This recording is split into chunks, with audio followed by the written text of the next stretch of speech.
चंद्रमा का south pole जो कि किसी भी लैंडिंग के लिहाज से बहुत ज्यादा मुश्किल है, लेकिन भारत ने वो करके दिखाया और चांद के दक्षिणी ध्रुव पर सॉफ्ट लैंडिंग की गई चंद्रयान 3 की। लेकिन ये दक्षिणी ध्रुव क्या है, इसका क्या रहस्य है और वहां पर कोई भी मिशन क्यों कामयाब नहीं हो रहा था, कितना मुश्किल है, इन्हीं सब बातों पर बातचीत करने के लिए हमारे साथ मौजूद हैं नेहरू तारामंडल के एक्सपर्ट प्रेरणा चंद्रा जी। मैम, सबसे जरूरी सवाल, हम सब ने देखा कल वो ऐतिहासिक लम्हा, विक्रम लैंडर ने सॉफ्ट लैंडिंग की, अब रोवर भी निकल गया, लेकिन ये साउथ पोल क्यों इंपॉर्टेंट है और अभी तक कोई भी मिशन वहां क्यों कामयाब नहीं हो रहा था? वहां जो भी मिशन जाता था वो क्रैश कर जाता था। क्या आप कहना चाहेंगे साउथ पोल? जी बिल्कुल, साउथ पोल है ये, जैसे कि ज्यादा यहाँ पर मिशन, ज्यादा यहाँ एक्सपेरिमेंट नहीं हुए हैं, एक अनडिस्कवर साइट है, ज्यादा इसके बारे में हमें नहीं मालूम है। ये भी एक रीजन है कि साउथ पोल को एक्सप्लोर करना चाहते हैं, क्योंकि जितने अभी तक मिशन है, पहले तो चंद्रमा पे उतरने वाले केवल 3 देश हैं, अमेरिका, रशिया और चाइना, जो कि इक्वेटोरियल रीजन पे उतरे हैं। साउथ पोल पे अभी तक कोई देश ने कोई स्टडी एनालिसिस नहीं करे हैं। तो भारत इस पे पहले नंबर पे आ गया है कि वो साउथ पोल पे उतरने वाला, सॉफ्ट लैंडिंग वाला वो देश बना है।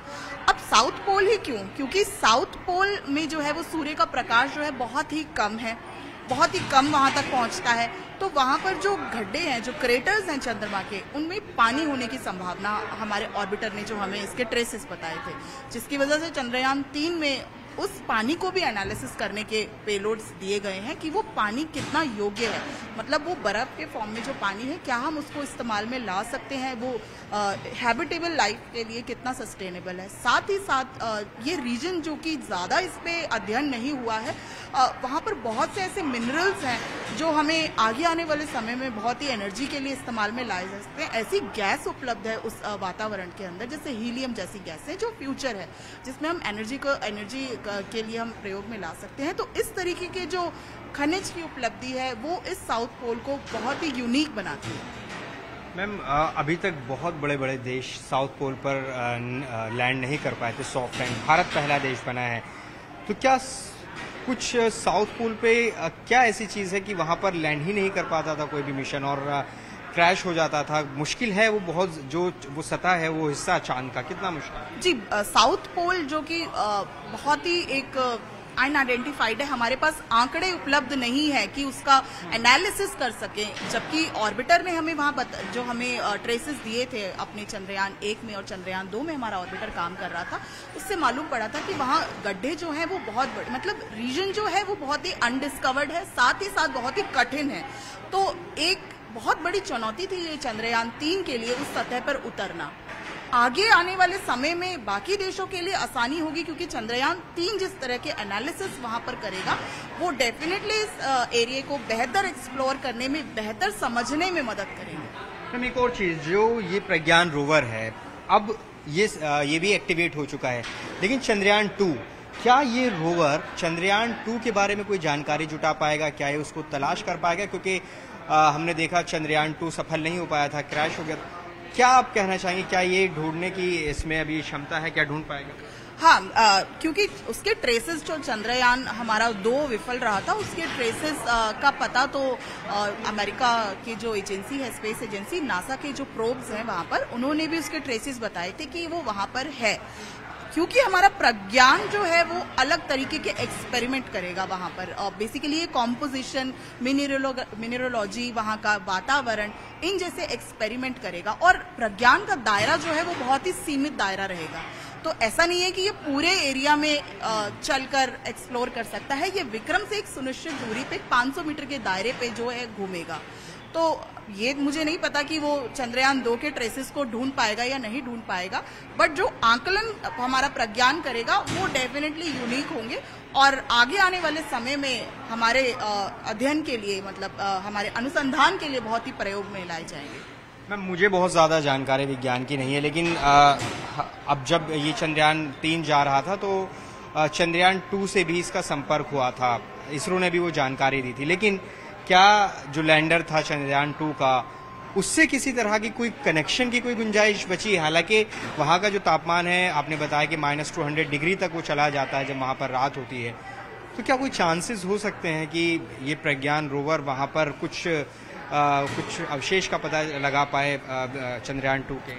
मुझे नहीं लगता कि वो कुछ पता लगा पाएगा, क्योंकि जैसे टेम्परेचर जो एक बहुत बड़ा कंसर्न है और वो हमारा निष्क्रिय हो चुका होगा अभी तक। उसके ट्रेसेस का पता नासा के प्रोब ने बता दिया था कि वो वहां पर उसके अवशेष जो हैं वो देखे गए थे, क्योंकि ये जो 14 दिन का समय है ये अपने साइंटिफिक एक्सपेरिमेंट करेगा एक निश्चित दायरे में। विक्रम दायरा होगा वो जो 500 मीटर्स का दायरा रहेगा विक्रम लैंडर से, और इनके बीच में जो संपर्क होगा वो प्रज्ञान इंफॉर्मेशन विक्रम तक पहुंचाएगा और विक्रम हमारे अर्थ स्टेशन पे वो सिग्नल भेजेंगे। तो ये कम्युनिकेशन रिले की तरह परफॉर्म करेंगे। एक इंफॉर्मेशन विक्रम तक पहुंचाएगा, विक्रम जो है आगे हमारे साइंटिस्ट तक ये सारी इंफॉर्मेशन पहुंचाएंगे। साउथ पोल का कोई किसी तरह का रहस्य भी है, जैसे बरमूडा ट्रायंगल, वहां पर कहा जाता है कि कोई उसके ऊपर से गुजरता है तो वो नष्ट हो जाता है, तो क्या यही वजह रही? कुछ ऐसा विज्ञान की दुनिया में इसको देखा या सुना या कभी आगे कुछ ऐसा होगा कि वहां कोई भी लैंडिंग सफल नहीं हो पाती थी, वहां क्रैश हो जाता था? अभी लूना 25 हमारे सामने इसका उदाहरण है, ताजा उदाहरण। क्या कुछ इस तरह का कुछ खोज निकल पाए? जी, डिफिकल्ट डेफिनेटली है। साउथ पोल कोई आसान जगह नहीं है उतरने के लिए। ये बात उसको खास बनाती है अध्ययन के लिए भी, क्योंकि पिछले हमारे पास कोई ऐसे आंकड़े नहीं है किसी और देश के जिससे हम बेटर क्लैरिटी पा सकें। तो इस बात पे मैं ये कहूंगी कि हो सकता है आगे आने वाले देश जो इस सतह पे उतरना चाहेंगे वो हमारे आंकड़ों के आंकलन से बेहतर इस धरातल को समझ पाएंगे, इस साउथ पोल को समझ पाएंगे। बट फिलहाल अभी तो हमारा जो ध्यान, हमारे जो एक्सपेरिमेंट्स हैं वो ही बाकी लोगों के लिए हेल्पफुल रहेंगे और एक कंपैरेटिव एनालिसिस कर पाएंगे। एक अनआइडेंटिफाइड, अनडिस्कवर्ड साइट है, साथ ही साथ बहुत से ऐसे खनिज और गैस और वायुमंडल का संज्ञान कराएगी हमें हमारा रोवर जो इन 14 दिनों के अंदर जो वहां पर एक्सपेरिमेंट करेगा वो इन चीजों की हमें इंफॉर्मेशन देगी।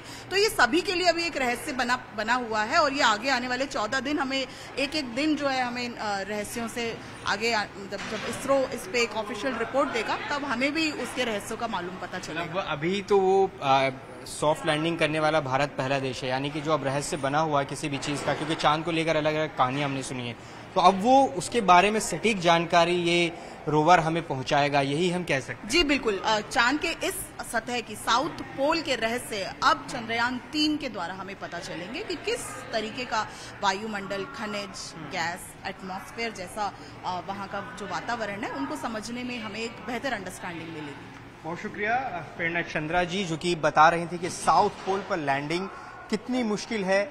जो रहस्य है वहां पर उसका पता चलेगा, क्योंकि भारत ही पहला देश है साउथ पोल पर सॉफ्ट लैंडिंग कराने वाला। अभी तक जो भी अनडिस्कवर्ड चीजें थी, मतलब जिनकी जानकारी अभी तक दुनिया को नहीं मालूम थी, अब भारत वो दुनिया को बताएगा चंद्रयान 3 के जरिए, क्योंकि अब विक्रम लैंडर साउथ पोल पर अपना काम कर रहा है, वो एक्टिवेट हो चुका है और अगले 14 दिन ये प्रज्ञान रोवर चंद्रमा के साउथ पोल से तमाम जानकारियां जुटाकर इस विक्रम लैंडर को भेजेगा और ये विक्रम लैंडर यहाँ हमारे वैज्ञानिकों को, इसरो को ये भेजेगा और बताएगा दुनिया को कि आखिर साउथ पोल पर क्या रहस्य है। क्या जो चंद्रयान 2 है उसको लेकर बताया गया एक्सपर्ट्स की तरफ से कि उसके अवशेष का पता तो नासा की एजेंसी ने पहले भी लगाया था कि उसके अवशेष, वहां चंद्रयान 2 के अवशेष देखे गए हैं, लेकिन एक्सपर्ट्स कह रहे हैं कि ये जो रोवर है इसका एक दायरा सीमित है, मतलब विक्रम लैंडर से 500 मीटर की हद में ये रोवर काम करेगा और उसके आसपास से तमाम जानकारी साउथ पोल की जुटाएगा और तमाम वो जानकारियां दुनिया के सामने आ सकेंगी जो अभी तक रहस्य बनी हुई थी साउथ पोल की।